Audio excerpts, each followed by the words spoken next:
गीताचे शब्द काय होते बरं?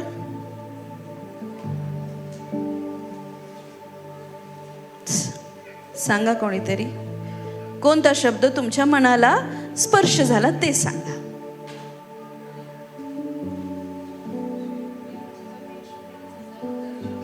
एक एक जण सांगा. जरूरत है. दुसरा? अजून? आमेन. अजून?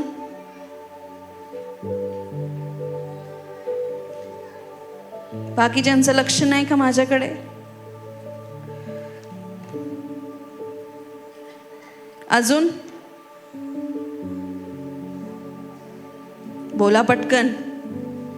असे तर खूप बोलता तुम्ही. हा, जिथं नाही तिथं, जे नाही ते. अजून? गीत गायलं ना? जरूरत है. अजून? कोणाला काय स्पर्श झाला सांगा. Very good. तुझ्या रक्ताने मला शुद्ध कर. अजून? तुझ्याशिवाय व्यर्थ आहे जीवन. अजून?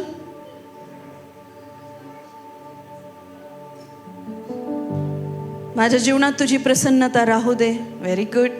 नेक्स्ट. बोला. गीत आठवताय का? बोला. एक्सपेक्टेड पीपल बोला, ज्यांच्याकडनं अपेक्षा आहे. तुम्हाला जेव्हा तुम्ही गीत गाता तेव्हा तुम्हाला चांगलं वाटावं म्हणून गाता की शब्दाचा अर्थ घेऊन गाता? जोपर्यंत गीताचा अर्थ तुम्हाला समजत नाही ते गीत काही कामाचं नाही. जोपर्यंत ते गीत तुमच्या जीवाला मनाला लागत नाही ते गीत काही कामाचं नाही.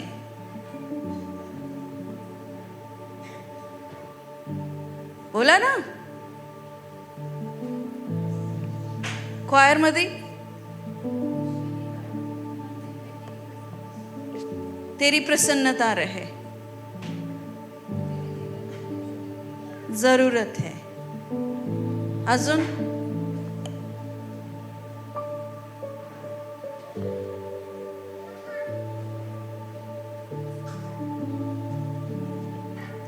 तुमचं तुम्हाला स्पर्श होऊ शकतो जेव्हा तुम्ही गीत गाता की मला तुझी गरज आहे, मला तुझी प्रसन्नता आहे,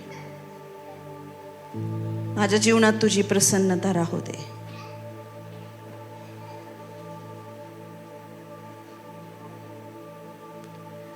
पाप पर मैं कैसे जीतूं, मुख देखे तेरे बिन. तुम्ही कधीच पापावर विजय मिळवू शकत नाही जोपर्यंत तुम्हाला देवाचं दर्शन होत नाही. आणि देवाचं मुख पाहायला देवाच्या उपस्थितीमध्ये बसणं खूप गरजेचं आहे. मागच्या संडेला मी एक चर्चमध्येच असताना दर्शन पाहिलं. खूप क्राऊड आहे आपल्या चर्चचा. आमेन. हे जे बघताय ते एवढे काम करणारे पण लोक नसणार, याच्यापेक्षा डबल टिबल लोक राहणार आहे ह्या चर्चमध्ये. देव ते करणार आहे. हालेलुया. आणि मी पाहिलं की त्या सभेमध्ये खुद्द परमेश्वराची उपस्थिती, अशी उपस्थिती नाही जी आता आपल्याला जाणवते. उघड्या डोळ्याने दर्शन दिसणारे लोकांना. आमेन.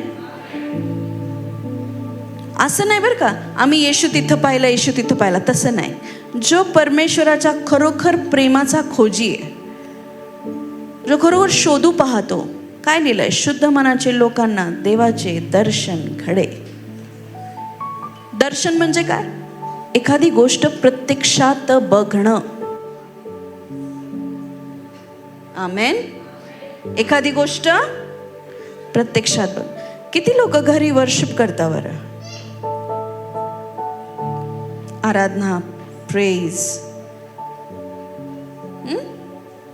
सवय ठेवायची स्तुती आराधना करायची.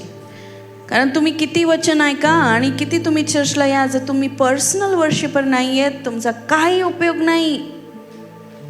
तुम्ही घरी गीत गात नाही, काही उपयोग नाही. शैतान येऊन तुमच्या डोक्यावर थै थै नाचणार आहे. जे नाही ते प्रॉब्लेम्स येतील, त्याच्यातनं पार पडणं पण मुश्किल होईल. का? कारण स्तुतीच नाही. स्तुती विजय प्राप्त करून आणते, आराधना विजय प्राप्त करून आणते. कोणाची? येशू ख्रिस्ताची. आमेन, आमेन. मी अहिल्यानगरला हा संदेश देवाच्या आत्म्याने मला दिला आणि आज तोच देवाच्या आत्म्याने पुन्हा प्रेरित होऊन तुम्हाला पण देणार आहे. आमेन, आमेन, आमेन. काय तुम्ही तयार आहे? Hallelujah, hallelujah. दुसरे शमूएल त्याचा 14वा अध्याय. राजाचे मन अबशालोमकडे लागले आहे हे सरुव्याचा पुत्र यवाब याच्या लक्षात आले. तेव्हा यवाबाने तकोवा येथे जासूस पाठवून एका चतुर स्त्रीला बोलावून आणले. तो तिला म्हणाला, अबशालोमाला भेटायची राजाला तीव्र इच्छा झाली. आता आपण पाहूया वचन 14 त्याच अध्यायात वचन 28. या प्रकारे राजाचे दर्शन घेतल्या वाचून अबशालोम 2 वर्ष यरूशलेमेत राहिला. राजा दावीद राजा, अबशालोम हा त्याचाच सक्का मुलगा आहे. लक्ष द्या, वचन नीट ऐका. आमेन. ज्याचा कान आहे त्याने त्याचा, हालेलुया. सगळ्यांना कान आहे, त्याच्यात मळ आहे का? थोडक्यात येस म्हणता म्हणता थांबले. हालेलुया. नाही, तो मळ नाही हो, नॅचरल मळ नाही, शैतानी मळ आहे का? म्हणजे ऐकायला येतं पण मग येत नाही. आमेन, आमेन. खूप लोक देवाचं वचन ऐकता पण त्यानुसार आचरण करत. असं वचन ऐकू नका, त्याच्यापेक्षा अविश्वास ठेवलेला बरा. म्हणा आमेन. वचन ऐकून त्याच्यानुसार न चालण्यापेक्षा अविश्वासी राहिलेलं बरं. अबशालोम हा दावीद राजाचा मुलगा आहे आणि आता हे बाप लेक एकमेकांपासून लांब आहेत, कारण एक मोठी घटना इथे घडलेली आहे. अबशालोमाने अम्मोन हा त्याचा सावत्र भाऊ याचा खून केलाय. वचन 13 त्याचं 23 मध्ये आपल्याला पाहायला मिळतं. पुरी 2 वर्ष गेल्यावर एफ्राईमानजीक बाल हासोर गावी अबशालोमाने आपल्या मेंढराची लोकर कातरली. त्यावेळी सर्व राजकुमारांना आमंत्रण केले. तो राजाकडे जाऊन म्हणाला, माझी अशी विनंती आहे की आपल्या सेवकाच्या मेंढ्याच्या लोकरीची कातरणी आहे, म्हणून राजाने आपले चाकर घेऊन या सेवकाबरोबर यावे. राजा अबशालोमाला म्हणाला, माझा पुत्रा, नाही, आम्ही सर्वांनी येणे बरे नाही. आमचा भार तुझ्यावर पडू नये. त्याने फार आग्रह केला तरी तो गेला नाही, पण त्याने त्याला आशीर्वाद दिला. मग अबशालोम म्हणाला, आपण येत नाही तर माझा भाऊ अम्मोन याला तरी आमच्या बरोबर येऊ द्या. राजाने त्याला विचारले, त्याने तुझ्या बरोबर का यावे? अबशालोमाने त्याला एवढा आग्रह केला की त्याने अम्मोनास व सर्व राजकुमारांना त्याच्या बरोबर जाऊ दिले. अबशालोमाने आपल्या सर्व सेवकांना अशी ताकीद देऊन ठेवली होती की सावध रहा. अम्मोन द्राक्षरस पिऊन रंगात आला म्हणजे मी तुम्हाला इशारा केल्याबरोबर तुम्ही अम्मोनावर प्रहार करून त्याला ठार करा. भावाने भावाविरुद्ध कट रचला. किती लोक भावाभावांमध्ये कट रचतात?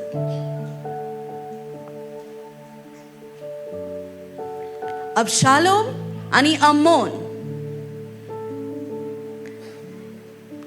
हे सावत्र भाऊ जरी होते पण भाऊ होते. त्यांचा बाप एकच होता, त्याचं नाव दावीद राजा. आणि आपण इथे पाहतोय की अबशालोमाला अम्मोनचा खूप राग होता, कारण अबशालोमाच्या बहिणीला अम्मोनने म्हणजे आपल्या सावत्र भावाने अशुद्ध केलं होतं. त्याने तिच्यावर अत्याचार केले आणि तिला सोडून दिलं, तिच्याशी लग्न न करता.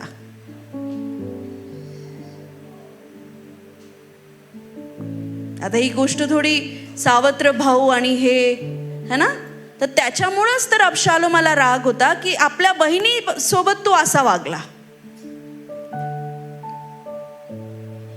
त्याच्यानंतर अबशालोमाने पूर्णपणे डोक्यामध्ये राग ठेवून एक मास्टर प्लॅन करून आपल्या भावाचा खून करण्याचं ठरवलं. त्याची मेंढरं कातरण्याचा सीझन आला तेव्हा त्याने एक मोठी मेंढरं म्हणजे लोकर त्यांची, तेव्हा त्यांनी मोठी मेजवानी ठेवली. आपल्या भावाला बोलवलं, आपल्या इतर भावांना पण बोलवलं आणि त्याला सांगितलं की विशेष करून अम्मोन जो आहे त्याला झिंगेपर्यंत पाजा, आणि जसंही तो पूर्ण झिंगला की त्याचा खून करा. आमेन. कोण कोण पितं? दारू कोण कोण पितं? जे दारू पिणारे आहेत त्यांना शैतान एक ना एक दिवस मारून टाकणार आहे, घात होणार आहे त्यांचा. नशा करणं हा शैतानी गुण आहे. तुम्ही रेड वाईन घ्या नाही तर ब्लू वाईन घ्या, ते एकाच माळीतले मणी आहेत, एकाच बापाकडनं आले आहेत, त्याचं नाव आहे शैतान. हा, म्हणून हे एक्सप्लेनेशन द्यायचं नाही, this is red wine, this is white wine, this is green wine. Wine wine असते है ना. आणि ख्रिस्ती लोकांनी वाईनच्या ट्रेंड खाली जाऊ नये. ख्रिश्चन लोकांना चालते, शास्त्र असं सांगत नाही. जी वाईन तेव्हा मिळायची ती वाईन आता मिळत नाही. आपल्याला ख्रिस्तान सांगितलं तुम्ही द्राक्ष मळा आहात, बोलला की नाही? हा, द्राक्ष खाऊन कोणाला नशा झाली? झिंगतं का कोणी? द्राक्ष खाऊन कोणी झिंगलाय का? मोसंबी ज्यूस पिता का तुम्ही?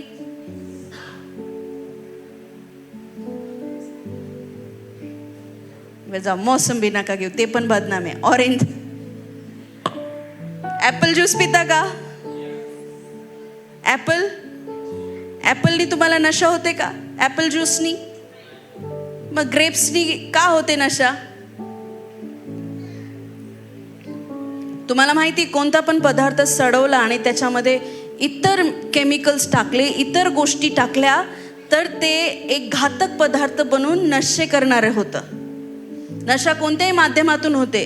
आजकाल स्कूल्समध्ये, कॉलेजमध्ये व्हाईटनर आणि अनेक अशा गोष्टींची नशा केली जाते. पण ही कोणी लावली आहे? ही शैतानाने ही हॅबिट लावली आहे. माणसाने त्याच्यात पडू नये. आणि का लावली आहे ती? तुमचा नाश व्हावा म्हणून. आमेन. तर साधं जर तुम्ही रस केला तर त्याने तुम्ही जिंकणार नाही. द्राक्ष जर मिक्सरमध्ये टाकली, त्याचा ज्यूस केला तर त्याने तुम्हाला नशा नाही होत.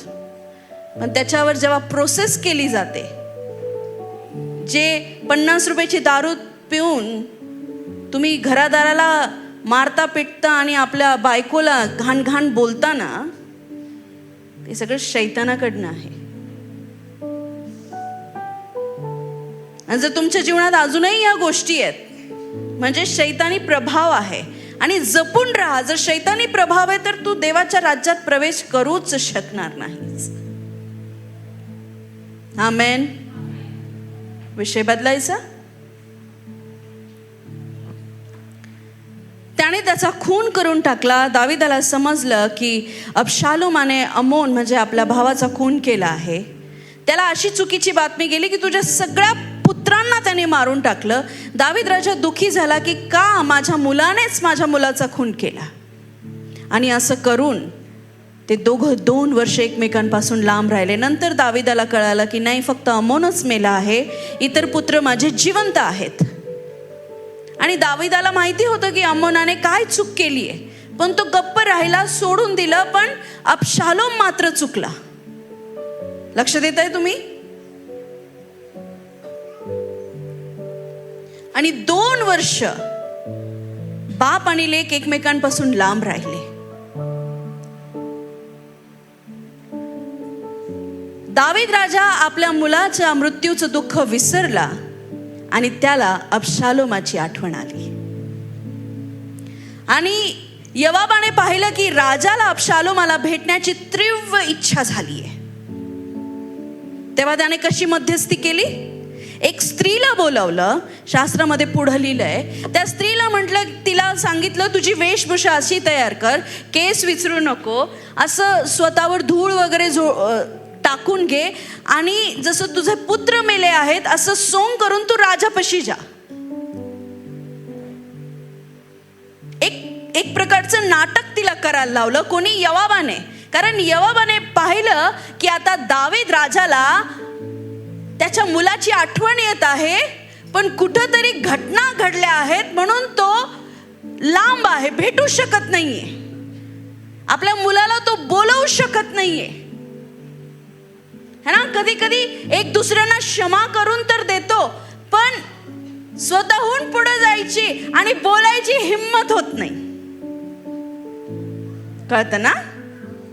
मनातून राग गेलेला असतो, मनातून तो क्रोध गेलेला असतो, पण स्वतःहून सॉल्व्ह करण्याची हिम्मत होत नाही. तेव्हा योवाब येतो, कोणीतरी मध्यस्थी करणारे. तर योवाब हा मध्यस्थी करणारा तिथे आला. त्याने एक सोंग रचलं. एका स्त्रीला सांगितलं की तुझे 2 मुलं मेले, तू शोकित आहेत, असं करून तू राजासमोर जा आणि त्यांच्याकडे न्याय माग. तर ती गेली, जशी ती शोकात आहे, आणि ती राजासमोर गेली आणि राजाला म्हणते, दावीद राजाला म्हणते, माझा न्याय कर दावीद राजा, माझा न्याय कर. तो म्हटलं काय झालं तुला? तर ती म्हणे माझी 2 मुलं शेतामध्ये भांडत होती. 2 मुलं शेतात भांडत असताना त्यांना मध्यस्थी करणारं कोणी नव्हतं, त्यांना समजवणारं कोणी नव्हतं, तर एकाचा मृत्यू झालाय. तर आता बाकीचे जे लोक आहेत, तो माझ्या दुसऱ्या मुलाला फाशी लावा, कारण ह्यानी याला मारून टाकलं आहे, म्हणून माझ्या दुसऱ्या मुलाला देखील फाशी लावण्यासाठी माझ्याकडनं मागत आहे. पण राजा, मी आधीच विधवा आहे. हे सगळं सोंग होतं बरं का. मी आधीच विधवा आहे, माझा एक मुलगा आधीच मेला आहे, आणि दुसऱ्याही मुलाला जर फाशी दिली तर माझ्या आयुष्यात काहीच उरणार नाही.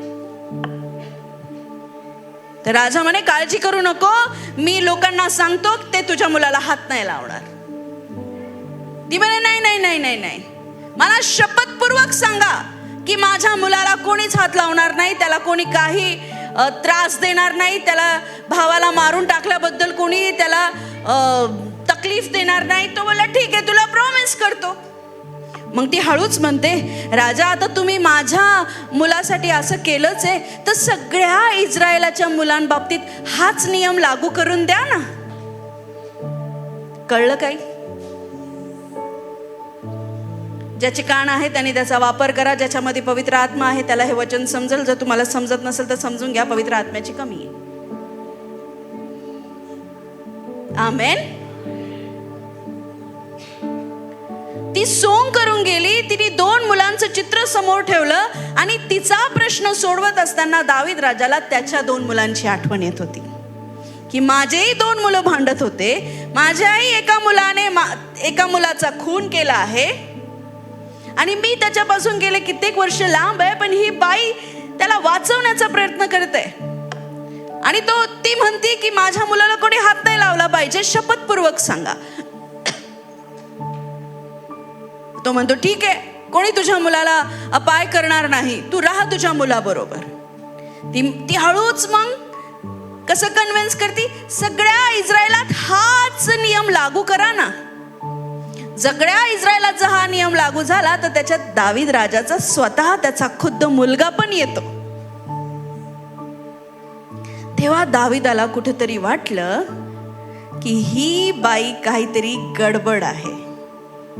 तो म्हटला, तुला कोणी पाठवलंय मला सांगते का? तर ती म्हणे, मी कशी नाकारू शकते की मला योवाबाने पाठवलं. 3 लोक लक्षात ठेवायचे याच्यात म्हणा, अबशालोम, योवाब, दावीद राजा. आमेन. तुम्हाला शिकायला मिळतंय. यवाबाने पाठवलं. तर त्याने यवाबाला बोलवलं आणि म्हटलं, छान नाटक रचलं माझ्या समोर यवाबा. तो म्हटला, होय, कारण मला समजून आलं की तुम्हाला तुमच्या मुलाची आठवण येत आहे. त्याला क्षमा करा आणि त्याला बोलून घ्या. तो म्हणे, ठीक आहे, घेऊन ये त्याला यरुशलेमात. कारण यवाब हा अम्मोन्यामध्ये पळून गेला होता. तर यवाब त्याला यरुशलेमला घेऊन आला. पण मात्र अजून बाप आणि लेकाची 2 वर्ष झाले, म्हणजे राजमहालात तो राहत नव्हता. तो यरुशलेमेत होता, पण तो दुसऱ्या जागी होता. आणि बाप लेकांची अजूनही भेट झाली नव्हती. पाप आपल्याला देवपित्यापासून लांब करतं. अबशालोम तुम्ही आहात. यवाब येशू ख्रिस्त आहे. राजा देव आहे. देव येशू ख्रिस्त आहे. यवाब पवित्र आत्मा आहे. आमेन, आमेन, आमेन. आणि जेव्हा अबशालोमाकडनं चूक झाली तेव्हा तो कुठे गेला? पळून गेला. पण मात्र पित्याला, राजाला त्याची आठवण आली. जेव्हा तुम्ही चुका करता, तुम्ही पळ काढता, पण देव पिता तुमची आठवण करतो. आणि तेव्हा येशू ख्रिस्ताचं रक्त, त्याचं बलिदान आणि त्याच्या बलिदानाचं सामर्थ्य पुन्हा एकदा तुम्हाला पित्याच्या सानिध्यात घेऊन येऊ शकतं. यवाबाने मध्यस्थी करून अबशालोमाला पुन्हा एकदा यरुशलेमेत घेऊन आला. हालेलुया. समजतंय तुम्हाला?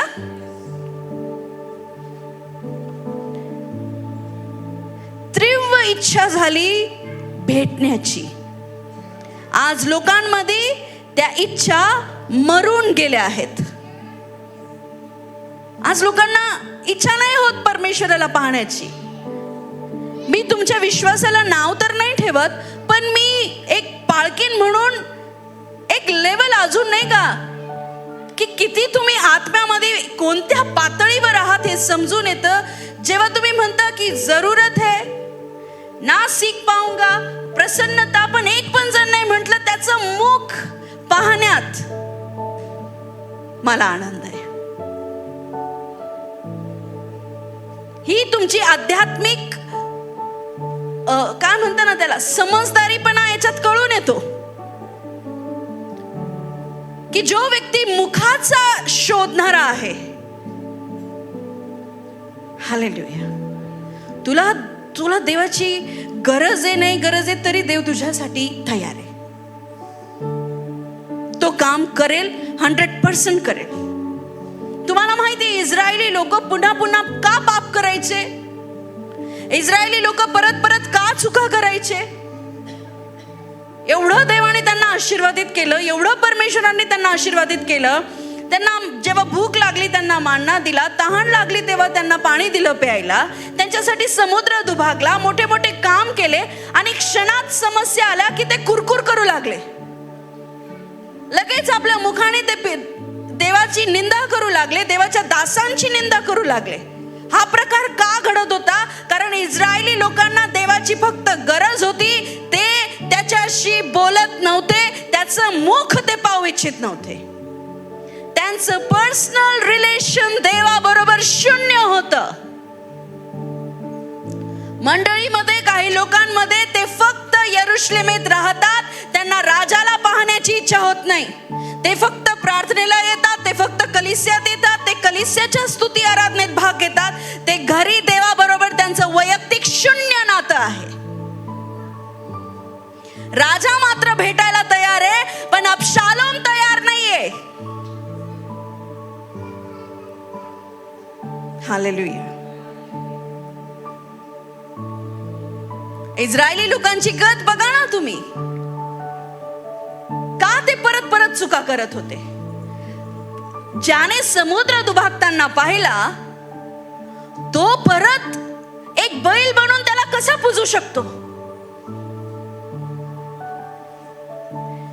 जर तुम्ही मोठा समुद्र परमेश्वराने तुमच्यासाठी दुभागला आणि काही क्षणात तुम्हाला देव नसल्याची, जेव्हा पुढारी गेला म्हणजे कोण, जेव्हा मोशे डोंगरावर गेला परमेश्वराच्या सानिध्यात बसायला, त्यांच्या जीवनामध्ये मेंटर राहिला नाही, किती ते लोक मोशेवर अवलंबून होते. मोशेचा अभिषेक, मोशेची प्रार्थना, मोशे येईल तेव्हा. आणि जसंही मोशे पर्वतावर प्रार्थनेला गेला, ह्यांनी इकडं बैल बनवला आणि त्याची पूजा करू लागले. ते विसरून गेले की देवाने कशा रीतीने त्यांना बाहेर काढलं आहे. का विसरले? जसं मोशेचं नातं देवाबरोबर होतं, तसं इस्रायली लोकांचं नातं देवाबरोबर नव्हतं. आता पण कलिसियामध्ये तुम्ही इथं प्रार्थना करशाल, बाहेर जाऊन घंटी वाजवशाल, मला त्यांनी काही घेणं नाहीये, पण तुमचं देवाबरोबर नातं नाहीये. तुम्ही जाशाल नरकात, माझं काही फरक पडत नाही, माझं काम आहे तुम्हाला शिकवणं. कळते तुम्हाला? आणि नुसतं तेच नाही तर त्यांचे कृत्य पण घाणेरडे होते. पुरुष पुरुषाबरोबर राहू लागला, स्त्री स्त्री बरोबर राहू लागली, ह्याची स्त्री त्याच्या बरोबर राहू लागली, ह्याचा पुरुष त्याच्या बरोबर राहू लागला. असे घाणेरडे कृत्य देखील ते करायला लागले. त्यांनी दुसरे दैवत बनवले, दुसरी आराधना केली, नशेमध्ये ते गेले, ते झिंगू लागले. परमेश्वराचं महान सामर्थ्य पाहून कॅथरीन कुलमन सांगते, एका सभेमध्ये एक लेडीज आलेली होती आणि ती व्हीलचेअरवर होती, ती पॅरालाइज्ड होती. आणि कॅथरीन कुलमन जी होती ती फक्त सभेला यायची, प्रार्थना करायची, हिलिंग करायची आणि निघून जायची. आणि ती स्पेशली सांगायची, जे आजारी लोक आहेत त्यांनी माझ्या पुढे यायचं नाही, त्यांना तिकडे बाजूला ठेवायचं. आज जर असं केलं तर लोक चर्च सोडून निघून जातील, की पास्टरला दया माया नाही, पास्टर भेटत नाही, पास्टर हे नाही करत, पास्टर ते नाही करत.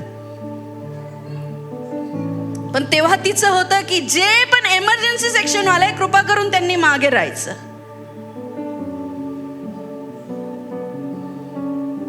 हालेलुया.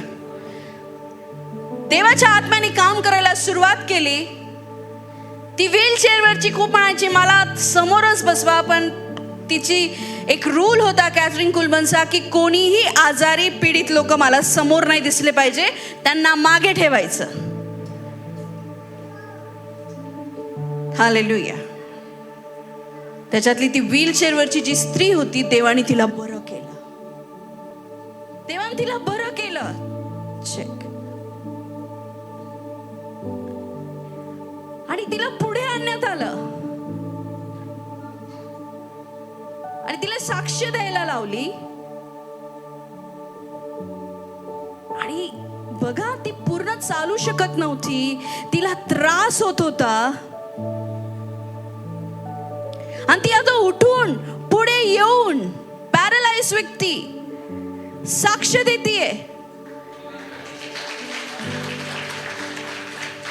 ऐका, पण ती काय म्हणती, तिचे हातपाय पूर्ण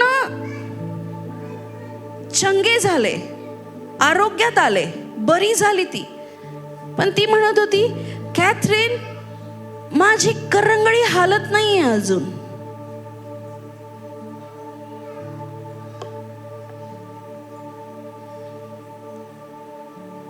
ती काय म्हणती, माझी करंगळी नाही हालत आहे अजून. ह्याच्यावरून कळून येतं कॅथरीननी तिला द्यायचं काय उत्तर दिलं, की ह्याच्यासाठी तू स्वतः आता प्रार्थना कर. पण ह्याच्यावरून कळून येतं की बरेच लोक फक्त देवाची महिमा पाहतात, देवावर प्रेम करत नाही. आपल्याला काय दिसतं, ती म्हणे सगळं बरं झालं पण माझी करंगळी नाही हालत. बऱ्याच लोकांच्या जीवनात परमेश्वराने बरेच मोठे काम केलेले असतात, पण करंगळी इतक्या समस्याची ती कुरकुर कुरकुर करत असतात. हालेलुया. काय करताय? कुरकुर. होता हा प्रकार, ह्या बाईचा प्रकार काय होता? देवावर प्रेम होतं म्हणून ती सभेला आली नव्हती. तिला बरं व्हायचं होतं म्हणून ती सभेला आली. बरेच लोक देवाचं वचन ऐकायला सभेला येतात, बरेच लोक दुसऱ्या कारणाने सभेला येतात. बरेच लोक आरोग्यामुळे सभेला येतात. अहो या, हरकत नाही, पण हा स्वभाव चांगला नाही ना. थोडस प्रॉब्लेम आला ना तुम्हाला, तुम्ही लगेच कुरकुर करायला सुरुवात कराल. इस्रायली लोक तेच करायचे, कारण इस्रायली लोकांना फक्त परमेश्वराने चमत्कार करावा गरजेपुरतं इस्रायली लोक देवाला हाक मारायचे, पण वैयक्तिक नातं त्यांचं देवाबरोबर नव्हतं. जसं अबशालोमाला यरुशलेम मध्ये येऊन 2 वर्ष झाली होती, पण अजून वैयक्तिक राजाची भेट झालेली नव्हती.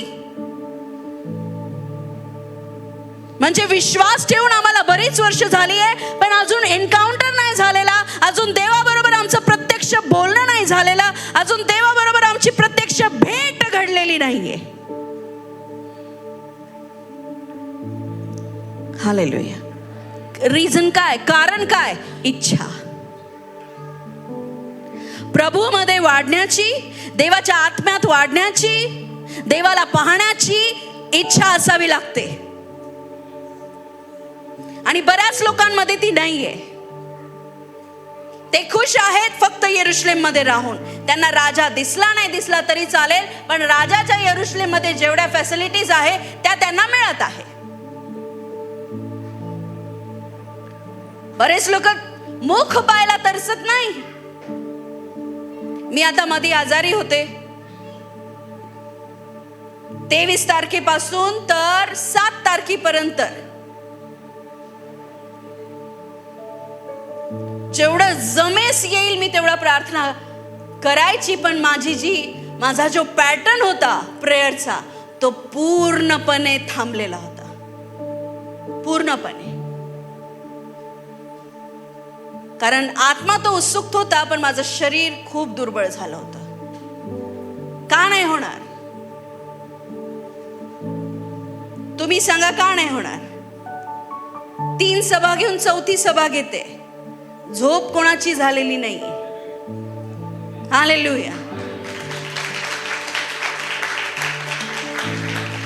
परमेश्वर किती महान आहे की तो शक्ती देतो, पण शरीराचा आराम मागतो. आणि मागील दिवसामध्ये इकडचा प्रवास आणि ह्या सगळ्या चिंता आणि हे, बापरे, मला ते इतकं महान वाटतं ना, किती अद्भुत आहे परमेश्वर हे सगळं पाहून.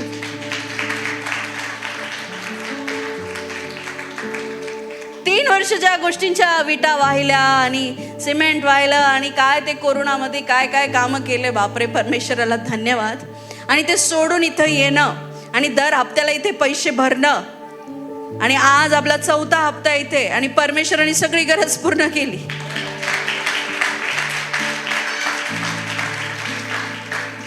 आपल्याला 1 महिना झाला इथे, जोरदार टाळ्या वाजवा. 4 हप्ते आपण काढले. हालेलुया. 4 हप्ते म्हणजे क्रिसमस आणि हे 3 हप्ते. प्रभू किती महान आहे.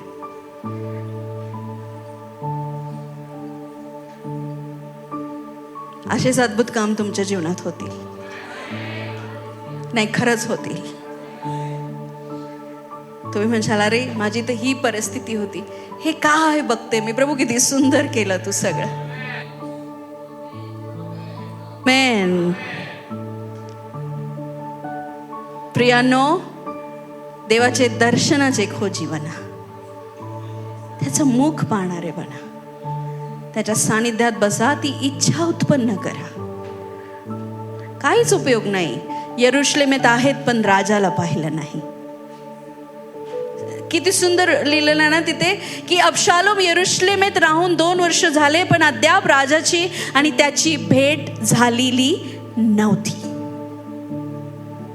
आणि का बाप मुलापासून आणि मुलगा बापापासून लांब होता? घटना घडली.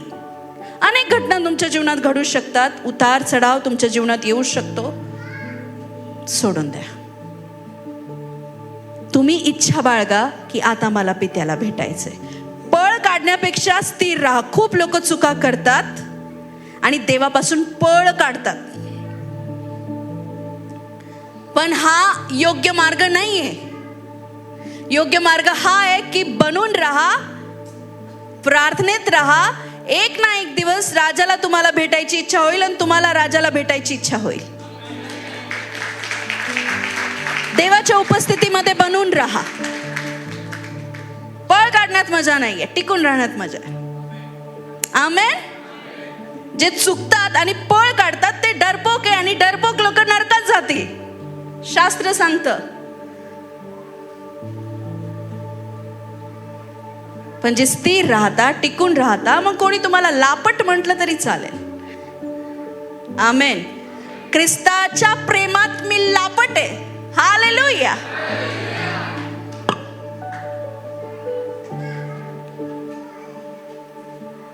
पहिले राजाला भेटायची इच्छा झाली.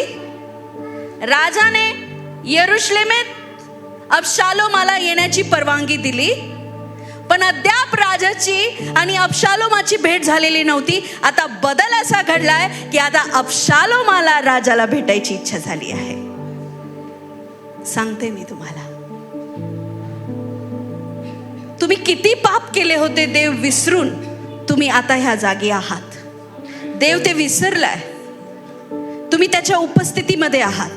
पण आता अबशालोमाला देवाला भेटायची इच्छा झाली, राजाला भेटायची इच्छा झाली. मी तुम्हाला विचारते, काय तुम्हाला राजाला भेटायची इच्छा झाली आहे का? वाचूया पुढे. राजाकडे योवाबाला पाठवण्यासाठी अबशालोमाने त्याला बोलवणे पाठवले. हे बघा, आता जेव्हा राजाला अबशालोमाला भेटायची इच्छा झाली, तेव्हा योवाब हा येशू ख्रिस्त होता. आमेन. आमेन. म्हणजे तुम्ही आणि मी पित्यापासून वेगळे होतो गुन्हेगारीमुळे, आणि येशू ख्रिस्ताच्या मध्यस्थी केल्यामुळे आपण यरुशलेमेत आलो, आपण विश्वासात आलो. समजतंय? आता योवाबाला राजाला भेटायची, अबशालोमाला राजाला भेटायची जेव्हा इच्छा झाली, तेव्हा योवाब हा पवित्र आत्मा आहे. आता तुम्ही विश्वासणारे आहात. आता पवित्र आत्म्याच्या द्वारे तुम्ही राजाचं म्हणजे येशूचं दर्शन घेऊ शकता. कळलं का? तुम्ही लिहू शकता. हुशार लोक लिहितात, आणि जे ते लिहत नाहीत. टोचलं तुम्हाला? बरं झालं. हालेलुया. नोट्स काढायच्या म्हणजे आपण पण नोट केले जातो वर, आणि मला वर्षाला 3 डायऱ्या तरी लागतात. हालेलुया. आणि थँक गॉड की देवाने मला आयपॅड सुद्धा दिलाय. आणि तुम्हाला माहिती, त्याच्यामध्ये मी आतापर्यंत किती नोट्स काढली आहेत. बाकी सगळ्या तर वेगळ्याच आणि ह्या वेगळ्याच. ओ गॉड.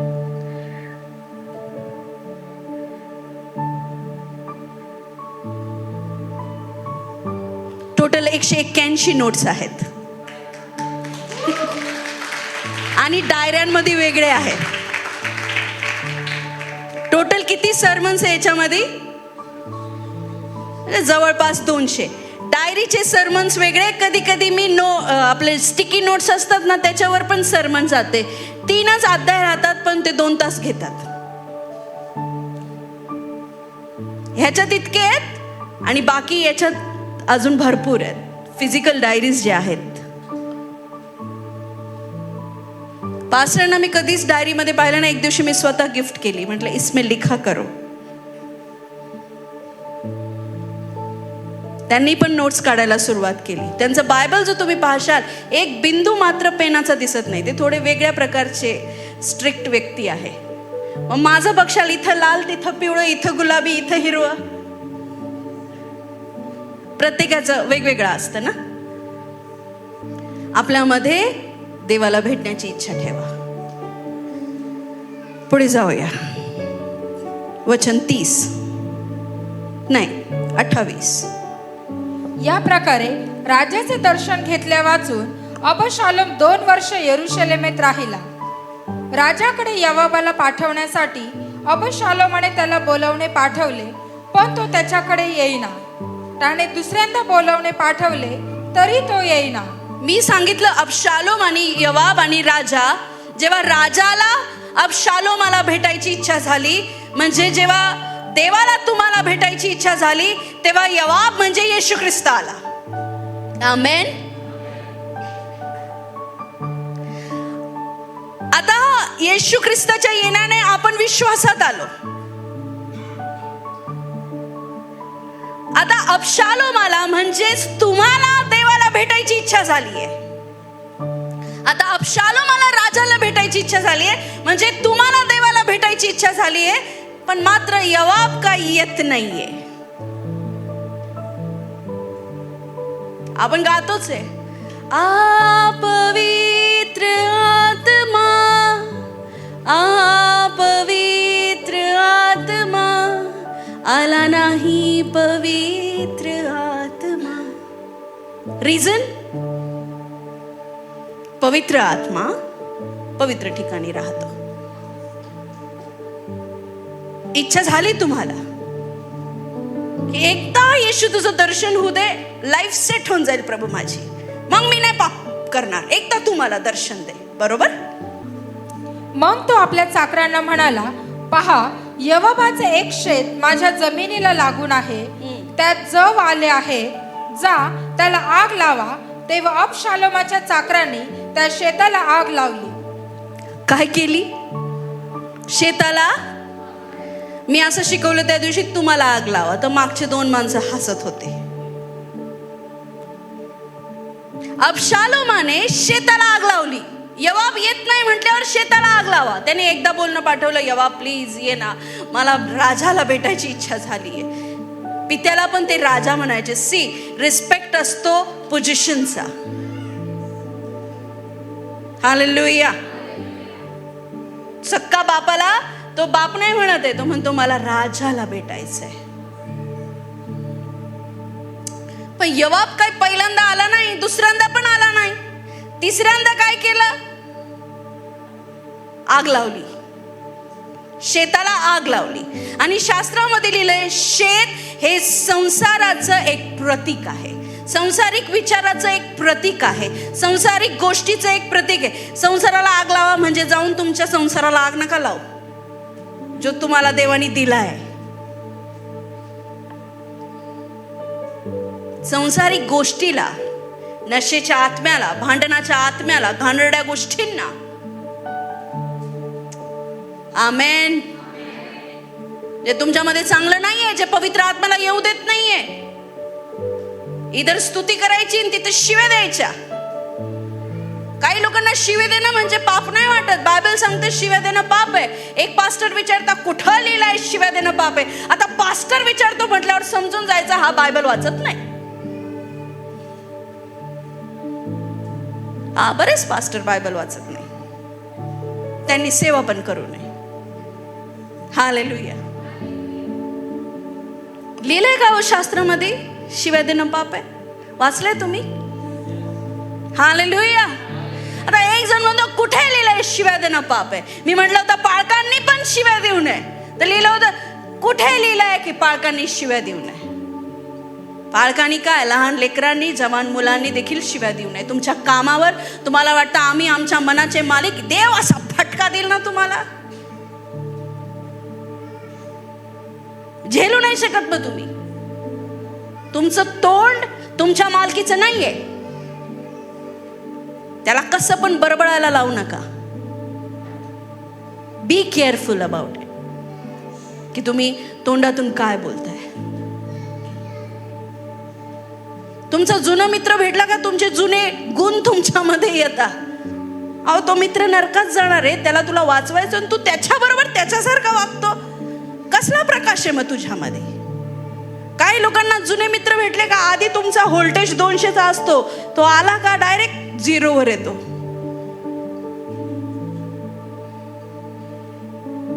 आमेन.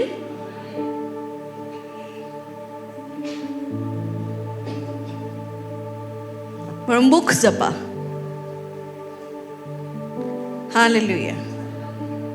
संसारिक गोष्टी, शेत संसारिक गोष्टीचं प्रतीक आहे.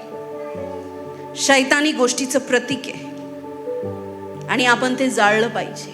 मग काय होतं मी तुम्हाला सांगते. आमेन.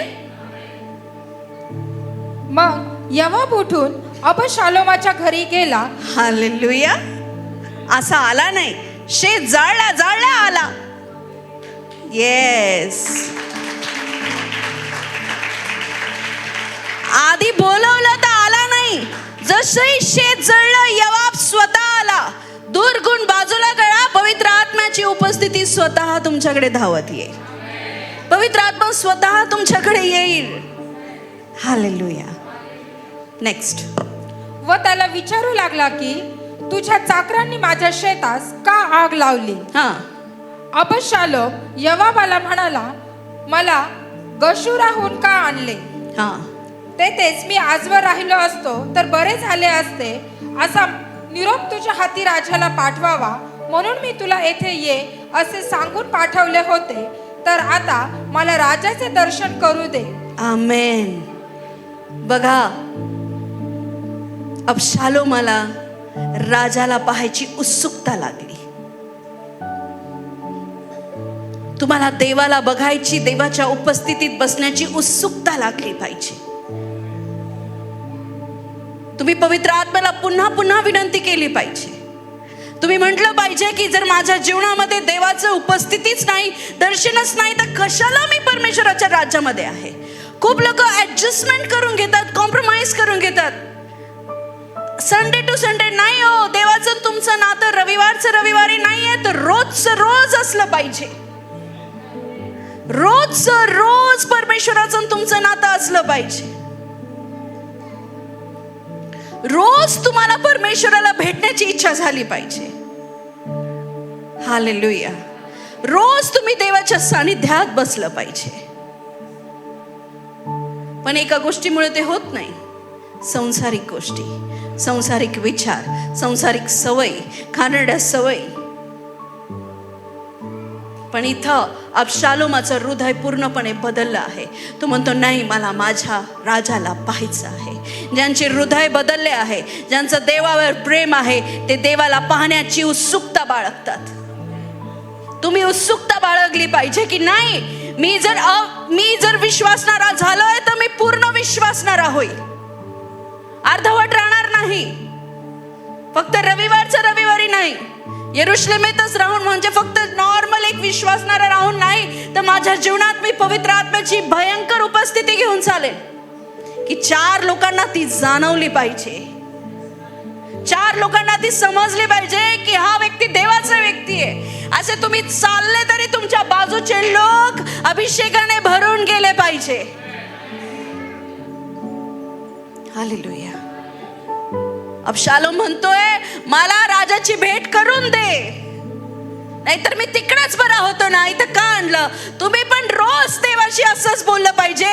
रोज पवित्र आत्म्याला विनंती केली पाहिजे, अरे एक तर या, तर पूर्ण देवात या, नाही तर अजिबात येऊ नका. जो 2 थडीवर पाय ठेवतो तो नरकात जाईल. पण जो पूर्ण विश्वासात आहे, जो पूर्ण येशू ख्रिस्ताला, देवाला पाहण्याची इच्छा बाळगतोय, त्याला देव नक्की दर्शन देईल. नक्की परमेश्वर त्याला भेटेल. आणि ज्याच्या जीवनात परमेश्वराची उपस्थिती आहे, शैतानाची मजाल नाही तुमच्या जीवनामध्ये, त्याने येऊन हस्तक्षेप करावा. हालेलुया. नाही करू शकत तो, कारण रिकामी जागा देवाच्या उपस्थितीने भरली आहे. काय लिहिलंय, एक दुष्ट आत्मा एका मनुष्यातून निघून जातो. तो इकडं तिकडं भटकत असतो, पण त्याला ती जागा मिळत नाही. आणि तो काय म्हणतो, मी माझ्या पूर्वीच्या ठिकाणी परत जाईल. काही लोकांना 10 वर्षापूर्वी जर तुम्हाला देवाने कोणत्या गोष्टीतून सोडवलं असेल, पुन्हा ते अटॅक व्हायला लागतात, पुन्हा तुम्हाला त्रास व्हायला लागतो. याचं कारण काय, तो येतो परत. कोण? दुष्ट आत्मा.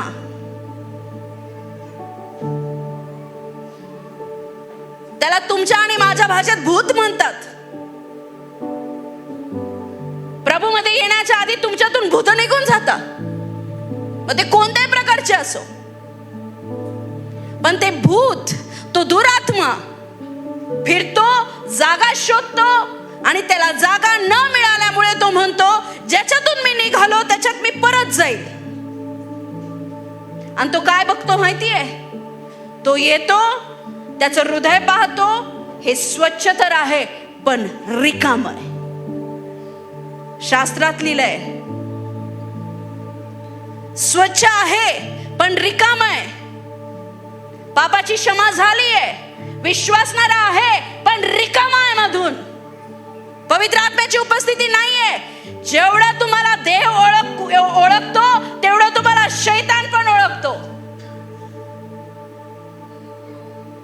तुम्ही किती भरलेले आहात, किती रिकामे आहात, दुष्ट आत्म्याला पण समजतं. ते आला आणि त्यांनी पाहिलं हे स्वच्छ आहे पण हे रिकाम आहे. खूप लोक आता इथं बसलेले रिकामे डबडे घेऊन. तुमचे हृदय, तुमचे डबडे, त्याच्यात देवाची उपस्थिती, स्वच्छता आहे. तुम्ही विचार तर स्वच्छ केले, तुम्ही चांगले विचार केलेले आहेत की मी आता चुका करणार नाही, मी आता पाप करणार नाही, पण हृदय रिकाम आहे, त्याच्यात देवाची उपस्थिती नाहीये.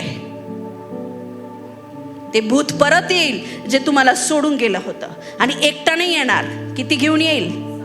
7. मजा मारायला नाही, तुमची हाल करायला. पण काही लोक इतके धिटे, येऊ द्या, 1 काय 7 काय 70 येऊ द्या.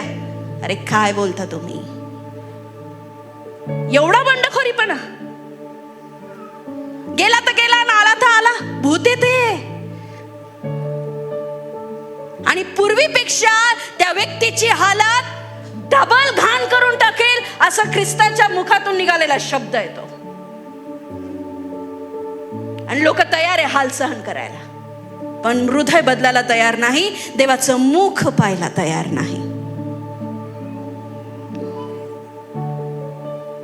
हालेलुया. पण अबशालोम म्हणाला, हा एक चांगला विश्वासणारा आहे आता, ज्याला देवाच्या आत्म्याची भूक लागली आहे, ज्याला देवाच्या दर्शनाची भूक लागली आहे. जर तुमचं देवाबरोबर वैयक्तिक नातं नाही, मुखच पाहत नाही, काय उपयोग नाही. विश्वास ठेवून जा परत जुन्या गोष्टीकडे. जा, लगेच जा.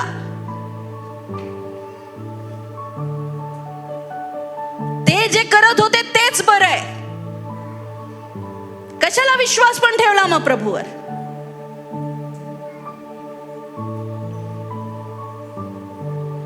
कशाला आम्ही प्रभूचं करतो म्हणून लोकांना पण सांगायचं? अबशालोम म्हणतो, जर मला राजाला भेट द्यायचीच नव्हती तर मला परत यरुशलेमेत का आणलं? पण काही लोक, काही विश्वासणारे समाधानी आहेत फक्त यरुशलेम मध्ये राहून. देवाशी वैयक्तिक नातं आहे की नाही, देवाला भेटले की नाही, देवाचा चेहरा पाहता की नाही, काय उपयोग नाहीये त्याचा. त्यांना काय वाटत नाही. देव माझ्यावर खुश आहे की नाराज आहे? मला रोज सकाळी उठल्यावर हा प्रश्न पडतो, प्रिया असं काही केलं तर नाही ना ज्याने पवित्र आत्मा नाराज असेल?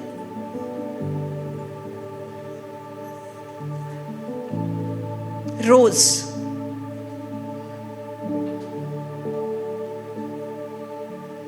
जेव्हा पण काही पण घडतं, मी कधीच दुसऱ्याला दोष न लावता स्वतः प्रार्थनेला जाऊन स्वतःला दोषी ठरवून देवाच्या सम्मुख जाते. आणि म्हणून आज देवाने कुठंतरी काहीतरी स्थान दिलं आहे. कारण माणसं तोंड पाहता हो, देव हृदय पाहतो. हालेलुया. अबशालोम इथे म्हणतोय, मला राजाची भेट घालून दे. तो शेत जाळायला घाबरला नाही. काही लोक शेत जाळायला घाबरता, स्वतःच्या सवयी मोडायला घाबरता, कष्ट करायला घाबरता, प्रभूमध्ये पुढे पाऊल टाकायला घाबरता.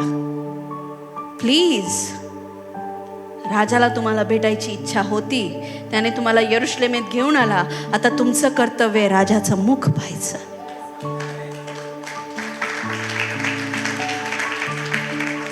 आता तुम्ही जा. एक पाऊल राजाने उचललाय, एक पाऊल प्रजेने उचला. एक पाऊल देवाने उचललाय, एक पाऊल तुम्ही स्वतः उचला.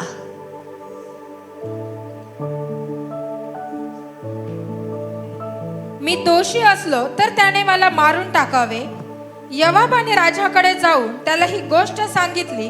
तेव्हा राजाने अबशालोमाला बोलावणे पाठवले. त्याने त्याच्याकडे येऊन त्याला मी दोषी असलो तर त्याने मला मारून टाकावे. का बरं तो असं बोलला? त्यांनी खून केला नव्हता का? केला होता की नाही? एवढी हिंमत कुठून आली बोलायची? ती स्त्री आठवा, यवाबाने रचलेला प्लॅन. राजा म्हटला, जा, तुझ्या मुलाला कोणी हानी करणार नाही. ती म्हटली, हाच नियम सगळ्यांवर लागू करा. येशू ख्रिस्तामुळे तुम्ही आणि मी दोष विरहित झालो आहे.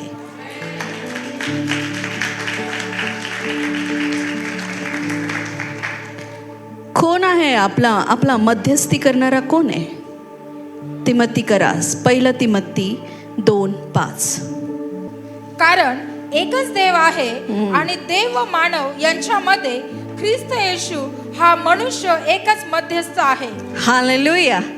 एकच देव आहे आणि देव आणि मनुष्य यांच्यामध्ये मध्यस्थी करणारा एकच आहे, तो आहे येशू ख्रिस्त. थ्रू जीसस, येशूमुळे आपण यरूशलेमेत आलो. येशूमुळेच आपण पित्याला भेट देऊ शकतो.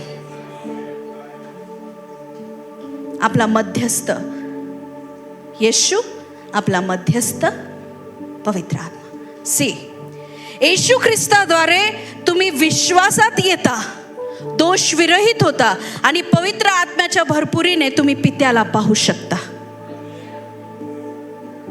आमेन. कळालं तुम्हाला? काय झालं मग? पुन्हा जाऊया. शमूएल 14:33. यवाबाने राजाकडे जाऊन त्याला ही गोष्ट सांगितली. तेव्हा राजाने अबशालोमाला बोलावणे पाठवले. हालेलुया. फायनली बापाची आणि लेकाची भेट होणार आहे 5 वर्षांनी. काय समय असेल! इकडून राजा पण एक्सायटेड, इकडून अबशालोम पण एक्सायटेड. एका व्यक्तीमुळे यवाब. पाहिजे कोणीतरी मध्यस्थी करणारा, पाहिजे कोणीतरी जुळवून देणारा. जे मेल मिलाप करतात ते धन्य आहेत, बायबल असं सांगतं.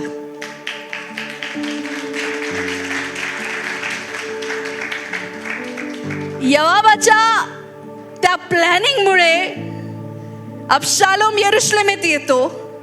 यवाबाच्या सांगण्याने आता अबशालोम राजाचं दर्शन घेऊ शकतो. जेव्हा राजाला अबशालोमाला भेटायचं होतं तेव्हा यवाब हा येशू ख्रिस्त होता, आणि जेव्हा अबशालोमाला आता राजाला भेटायचंय तेव्हा यवाब हा पवित्र आत्मा झाला आहे. आमेन, आमेन. त्याने त्याच्याकडे येऊन त्याला साष्टांग दंडवत घातले आणि राजाने अबशालोमाचे चुंबन घेतले. Hallelujah, hallelujah. तो इतका तीव्र झाला, इतक्या इच्छेने भरून गेला की आता काय होऊ दे, मी राजाला भेटल्याशिवाय जाणार नाही. आणि राजाने सुद्धा त्याला जवळ घेतलं, त्याला प्रेम केलं. हालेलुया. तुम्ही जर तुमच्या जीवनात देवाला भेटण्याची इच्छा बाळगाल तर तुमच्या जीवनात पण परमेश्वर तुम्हाला जवळ करील आणि खूप प्रेम देईल. Hallelujah, hallelujah. किती जणांनी हा अनुभव घेतलाय? मी माझ्या प्रेयर टाईममध्ये इतके सुंदर अनुभव घेतले जे मी तुम्हाला सांगू शकत नाही. तुम्ही त्याला थट्टे सोडवाल. पण मला पण देवानी जवळ घेतलंय आणि प्रेम दिलंय. हालेलुया. एक इच्छा बाळगून मी बसते, आज मला तुला पाहायचंय, आज मला तुला भेटायचंय. प्रियांनो, या तर 100% या, नाही तर येऊ नका पुढच्या वेळेस चर्चमध्ये. प्रभूमध्ये येणार तर पूर्ण अपेक्षेने, इच्छेने, देवाला शोधण्याच्या इच्छेने या. नाही तर काय उपयोग आहे प्रभूवर विश्वास ठेवून? आधा इधर, काहीच उपयोग नाही. आणि ज्याच्या जीवनामध्ये देवाचं प्रेम आहे त्याला कधीच कसली कमी पडत नाही.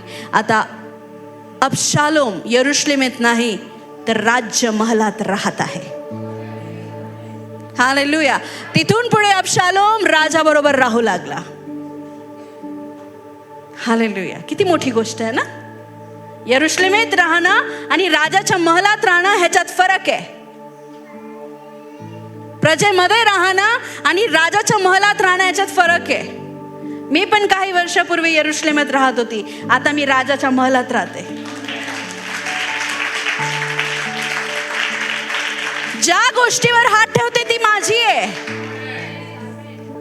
तुम्ही ज्याच्या मागे पळताय ते तुमच्या मागे पळेल. बायबल सांगतो तू माझी सेवा कर, तुला काय हवं नको तुझ्या मागे आपोआप येईल. तू काय कर अबशालोमा, काय कर, राजाला भेटण्याची इच्छा ठेव, बरोबर महलात जाशील. बरोबर तू मोठ्या मोठ्या गोष्टींचा अधिकारी होशील. आता राजा ज्या मेजावर बसतो तिथेच अबशालोम बसतो. राजा जे खातो तेच अबशालोम खातो. राजा आहे, राजा बरोबर राहणारा पण राजा आहे. हालेलुया. समजतंय तुम्हाला? प्रभू किती महान आहे. इच्छा ठेवा देवाला पाहण्याची. प्रभू तुम्हाला आशीर्वादित करो. आपल्या जागेवर उभे राहा.